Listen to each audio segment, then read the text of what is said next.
Southeast Wisconsin is trekking hundreds of miles to raise money and awareness for those fighting addiction. Today, Craig Studzinski arrived in Oshkosh, a recovered addict himself.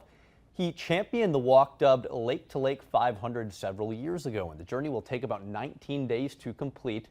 Right now, he's a little more than halfway through, and he hopes the money raised can help the United Community Center ease more addicts into recovery. I think it's important to equip us with the best chance to succeed in recovery, and that's the client making the correct decision and the facility having extra money to do things.